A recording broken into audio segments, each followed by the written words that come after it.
Welcome to Audit the Audit, where we sort out the who and what and the right and wrong of police interactions. This episode covers trespassing, public property, and the authority of correctional officers, and is brought to us by Joshua Martinez's channel. Be sure to check out the description below and give them the credit that they deserve. The original video of this interaction was posted on November 17th, 2020, but the timestamp in the video is dated for January 3rd, so it is unclear when exactly this interaction took place. Sometime within that time frame, Nevada-based First Amendment auditor Joshua Martinez was filming outside the Clark County Detention Center in Las Vegas when he was approached by two correctional officers on duty at the facility. Bear in mind that the green text that you will see in this episode is from the original video. Doing all right. How about yourself? Good, good. How you doing? Pretty good. Can I help you? No, thank you. You're good. All right. Can I ask you why you're taking pictures of the facility? Excuse me? Can I ask you why you're taking pictures of our facility? I'm not saying you can. I'm just asking if you... Yeah, I know. I just don't feel like answering any questions. Okay. All right. All right, sir.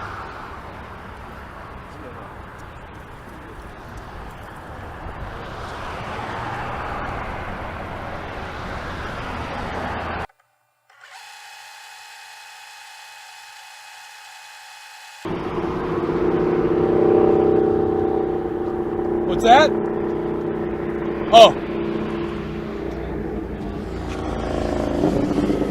What's that? Is this public or private? I can't even hear you guys. We're screaming. Is this public property or private? Private, sir. It's private? Yes, sir. Who's it owned by? It's okay if you're out on the sidewalk, but now you're in our property. But who's it owned by? The county. The county, which is owned by the You're gonna have to people. leave, sir. As mentioned on many episodes of ATA, it is possible to be trespassed from public property, and many courts have recognized the state's right to control its own facilities, including the Supreme Court. In the 1966 Supreme Court case of Adderley versus Florida, Justice Hugo Black declared that, quote, "The state, no less than a private owner of property, has power to preserve the property under its control for the use to which it is lawfully dedicated." Although this conclusion was based on a Florida statute, many other courts have reached the same conclusion. But this does not grant custodians of public property the authority to arbitrarily trespass anyone for any reason. I have discussed the topic of time, place, and manner restrictions on free speech in a previous episode, which I will link in the info card above. But in short, trespassing an individual from public property must serve a legitimate governmental interest and must be based on the conduct of the citizen rather than the content of their speech. There are many circumstances which may influence a court's decision to uphold a trespass from public property, such as whether the exercise of free speech disrupts the normal operations of the public building, or whether the exercise creates a legitimate security concern. We will discuss whether Mr. Martinez could be legitimately trespassed in a moment, but it is important to recognize that government entities do have an established right to trespass citizens from their property in certain circumstances. Excuse me? I'm serious. You're going to have to leave. Call your supervisor out here, please. Stop right there. For Stop what? right there. Stop right there, sir. For what? Look, listen. The stuff may work on the inmates, but it isn't going to work on me. This isn't my first time here. All right, What's sir. your name and badge Well, number? well, We're gonna trespass you. You're on private property. I'm on private property and the Clark County owns it. The Clark County owns it, right? What's your name and badge number?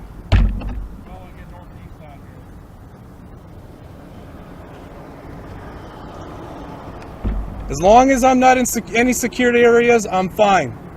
The correctional officers tell Mr. Martinez that they intend to trespass him from the property, but Mr. Martinez puts forth the notion that so long as he is not in a restricted area, he is allowed to film. The Adderley case draws many parallels to this interaction, and further examination of the ruling provides more details regarding the legality of filming a detention center. In the case, 107 people were arrested for protesting near the entrance of a jail and refusing to leave the premises after being ordered to do so by the local sheriff. 32 of the demonstrators sued the sheriff for violating their First Amendment rights, and the case eventually made its way to the Supreme Court. In the course of their protest, the demonstrators had blocked an access way that was reserved for transporting prisoners, and the court noted that, quote, "The record reveals that the sheriff objected only to the protesters' presence on that part of the jail grounds reserved for jail uses. The court also acknowledged the fact that no previous protesters had been granted access to the part of the jail the demonstrators were occupying, and plainly stated, quote, "The United States Constitution does not forbid a state to control the use of its own property for its own lawful non-discriminatory purpose." This affirmed that the court did not consider the area to be a public forum, and the demonstrators were not entitled to First Amendment protections in that area.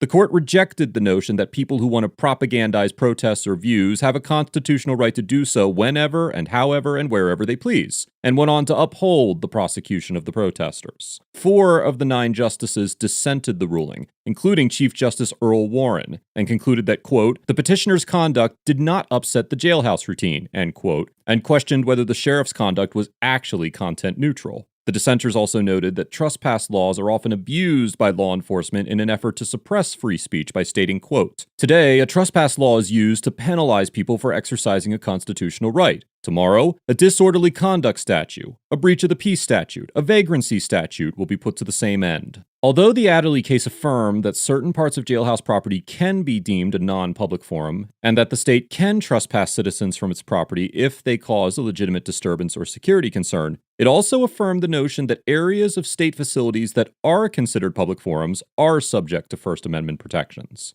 Mr. Martinez entered the jail property through an access way that is dedicated to members of the public, and the front door of the facility that he was approaching clearly states that it is a public building. It is highly unlikely that a court would find Mr. Martinez to be guilty of trespassing for recording a building that is clearly marked as intended for public use. And at no point during his time there did Mr. Martinez create a disturbance or prevent the jail from carrying out its routine business. After the 2 correctional officers enter the jail, Mr. Martinez continues recording and approaches the front entrance of the jailhouse lobby before being confronted by several other correctional officers. How you doing? Hey, you need to leave our property. You're trespassing.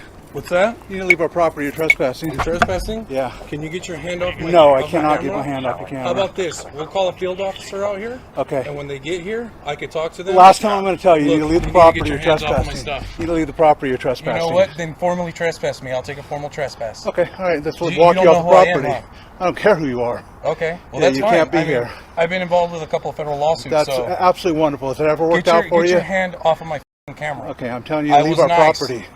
This isn't your property. This is You the need to people's leave our property. Get your hand off my You need to camera. leave our property. Get your hand off my You need to camera. leave our property. Call the police out here now. Well, you Call need to Metro. go. Because you're a CO. You need to go. You're a CO.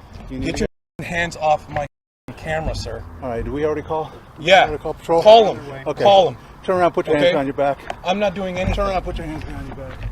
It is important to note that all of the officers involved in this interaction thus far are correctional officers, not patrol officers, and the authority of correctional officers varies from state to state. The role and authority of prison guards has transformed over time, and their history extends back to the primordial foundations of criminal confinement. In the early 1900s, becoming a prison guard was a relatively easy process and did not require a certain level of education or supplemental training. Working conditions were often poor for prison guards, and little regard was held for the health and well-being of inmates or the conditions of penitentiaries. The expectations and reputation associated with guarding prisoners evolved as American society's ideas about criminal justice began to take a rehabilitative approach. By the 1950s, prisons became more humane and introduced programs focused on rehabilitation. Penitentiaries evolved into correctional institutions, and prison guards became correctional officers. The introduction of social workers, psychologists, and psychiatrists elevated the professional demands of the correctional officer. And with that elevation, correctional officers received pay increases, a professional work environment, and increased training and organization within their career field. The 1990s once again saw a change in the field of corrections as it came under attack by the general public for violations of civil rights, ineffectiveness of treatment, bureaucratic ineptitude, institutional overcrowding, and much more. The social outrage pressured the industry to adapt to the demands of modern society, and the field once again reevaluated the expectations of its officers and the professional standards associated with their duties. Today, the expectations of correctional officers include the traditional duties of enforcing rules and regulations that maintain security, accounting for the locations of inmates, inspecting facilities, searching for contraband, and writing reports, but also may include rehabilitative duties such as acting as a community liaison for programs outside of prisons or facilitating communication between inmates and counselors. The field of corrections continues to evolve, and correctional officers now have a significant impact on the rehabilitative efforts in prisons and other detention centers. As the duties of correctional officers shifted throughout history, so too did their law enforcement authority. As mentioned before, the authority of correctional officers varies from state to state, and most states have drafted laws which dictate the limitations of that authority. For example, Virginia Code 19.2 through 81.2 outlines the training and educational requirements of correctional officers and limits their arrest powers. In Virginia, correctional officers may only detain suspects if they have reasonable suspicion they have committed a crime and have no power to arrest citizens. Instead, correctional officers must contact a sworn officer to effectuate the arrest. By stark contrast, Nevada Revised Statute 289.150 grants correctional officers the very same police powers as any other members of law enforcement in Nevada. If Mr. Martinez had committed a crime, then the correctional officers would have been well within their authority to arrest him. But that is not the case, and the correctional officers elect to detain Mr. Martinez until a field officer arrives on the scene. How can I leave when you're holding onto my camera? He asked you nicely to leave, that you would not leave. It's very simple. You're Can on we have private property. Can we have a cordial conversation about it? No, we can't. Because Do you you know? came Do on you the know who property sent when me I asked here? you not Do you to come on guys? Do it. you guys know who sent me here? I don't really care right now. Okay, then Right you will. now, You will. If, You will.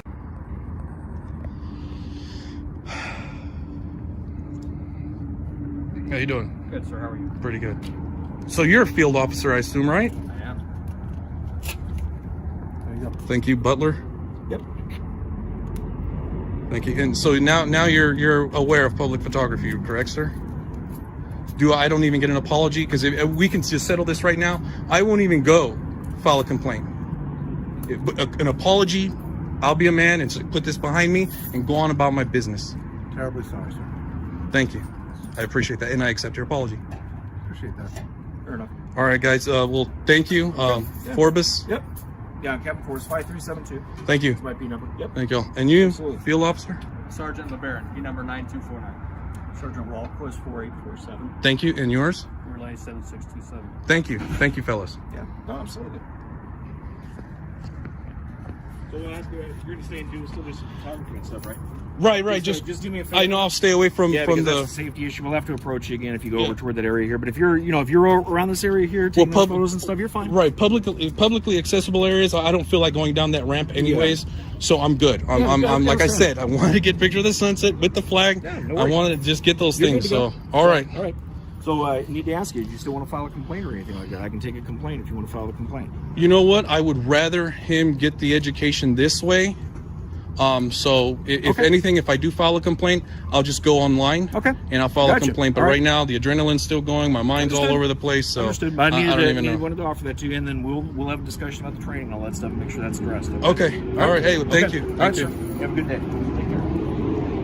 Mr. Martinez was allowed to go free, and the officers left the scene without further incident. Mr. Martinez said later in the video that he was still unsure whether he would file a complaint against Officer Butler, but that he was definitely considering it. He went on to explain that he prefers the officer to be educated on First Amendment activity on the spot rather than through a lawsuit or complaint, but he needed to calm down before he made a decision to press the issue further. Be sure to follow Mr. Martinez's channel for further updates on his decision, and be sure to let him know that I sent you. You can find a link to his channel in the description below. Overall, Officer Butler and the other correctional officers get an F for violating Mr. Martinez's First Amendment rights, displaying a fundamental misunderstanding of public forums, and for maintaining a hostile and confrontational demeanor throughout the encounter. The correctional officers made no effort to determine whether Mr. Martinez's conduct was legal, and chose to detain him before consulting with a field officer to ensure that a detainment was necessary. It is worth mentioning that correctional officers in Nevada undergo an 8-week certification course that does not appear to include education on constitutional rights, and it seems rather negligent for the state of Nevada to grant them arrest powers without proper training. However, that does not excuse the actions of the correctional officers, and it is clear that none of them were thoroughly educated on First Amendment protected activities. The officers decided to detain Mr. Martinez despite their lack of education, and carelessly dismissed Mr. Martinez's claim that he was not doing anything illegal. It would have been in the best interest of everyone involved to contact a superior officer who was more equipped to handle the situation, rather than immediately detaining Mr. Martinez. And I sincerely hope that these officers were formally educated after this encounter. Captain Forbus gets an A+ for ordering the correctional officers to release Mr. Martinez, upholding Mr. Martinez's right to record the facility, and maintaining a courteous and professional demeanor throughout the interaction. Captain Forbus handled this encounter exceptionally well, and his willingness to take a complaint against Officer Butler on the spot demonstrated his dedication to ensuring that Mr. Martinez's concerns were heard. The captain also managed to significantly de-escalate the encounter without being rude or forceful. Captain Forbus deserves recognition for his excellent policing tactics and respect for constitutional rights, and I commend him for his professional conduct and dedication to public service. Mr. Martinez also gets an A+ for exercising his rights peacefully and respectfully, retaining a proper balance between complying with the officers and asserting his constitutional rights, and maintaining a calm and collected demeanor throughout the encounter. Despite what was no doubt infuriating conduct from Officer Butler, Mr. Martinez never became aggressive with the officers, and although he did use some profanity to make his point, he stayed within the bounds of constitutionally protected speech. It could be argued that Mr. Martinez should have exercised the right to remain silent more diligently, but nothing he said was inherently incriminating, and most of his speech was dedicated to informing the officers that he was exercising a constitutionally protected activity. I commend Mr. Martinez for refusing to allow Officer Butler's conduct to provoke an emotional response, and for engaging in a productive dialogue with Captain Forbus. Be sure to take a moment to give Mr. Martinez's channel your support and let him know that his conduct is appreciated. Let us know if there is an interaction or legal topic you would like us to discuss in the comments below. Thank you for watching, and don't forget to like and subscribe for more police interaction content.